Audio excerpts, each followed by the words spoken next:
مسئولان وزارت امر به معروف و نهی از منکر در نشستی بر اصلاح اذهان عامه به هدف ترویج فرهنگ اسلامی و حفظ حجاب تاکید کردند و خواهان همکاری مردم در این عرصه شدند.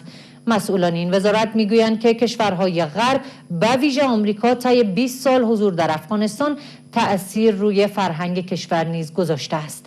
آنان همچنان تحریم‌های تازه آمریکا بر 2 مقام امارت اسلامی را غیر قابل توجیه خوانده و آمریکا را به دلیل حمایت از اسرائیل در جنگ غزه از جمله ناقضان اصلی حقوق بشر عنوان کردند.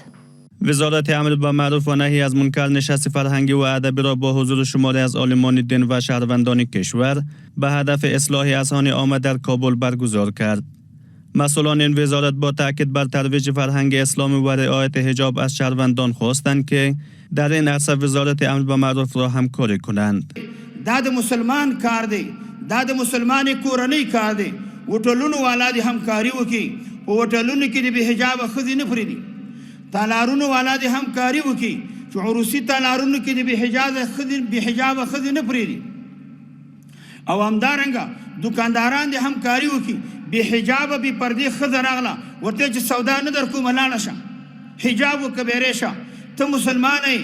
مقام های وزارت امر به معروف با بیان اینکه سالها افغانستان تحت استعمار کشورهای غربی به ویژه آمریکا و متحدانش بوده افزودند که تأثیر این اشغال هنوز هم وجود دارد. تمام اقشار ملت و نظام در مقابل این بدبختی ها و این کدورت ها و این نحوست ها و این کثافت ها که از استعمار فاحش و ظالم اینجا به میراث مانده باید با او مقابله شود و اصلاح شود. اصلاح عامه باید بیاید و این را هم باید بفهمیم که این نیست که دشمن ما دست زیر زناخ شده.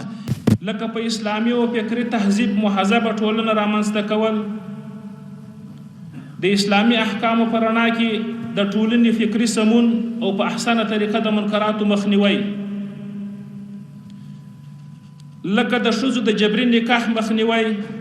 برخی دیگر از اشتراک کنندگان این نشست با اشاره به پیامدهای منفی جنگ چندین دهه در افغانستان میگویند که این جنگ ها در کنار قربانی گرفتن از مردم در عرصه های علمی و فرهنگی نیز صدمه جدی وارد کرده است.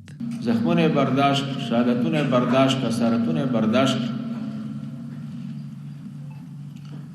اساسی 2 مشکلات. یو مشکل دا چې په ډېرو برخو کې زمونږ علمي کمی و. موږ په علمي میدان کې خودکفا نه وو.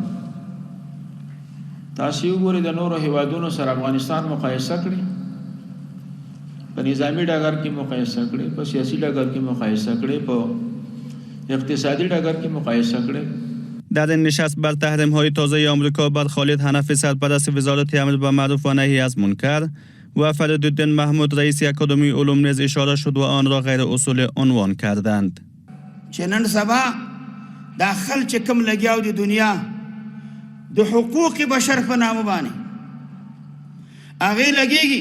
د افغانستان اسلامي امارت په مشرانو بندیزونه لګوي. ولې؟ وی حقوق بشر نقض کړی دی. حق اینا است که پاداش بگیرن، حق اینا است که اینا به اصطلاح علما سرتیفیکت بگیرن. حق اینا نیست که اینا سرزنش شوند، تحریم شوند.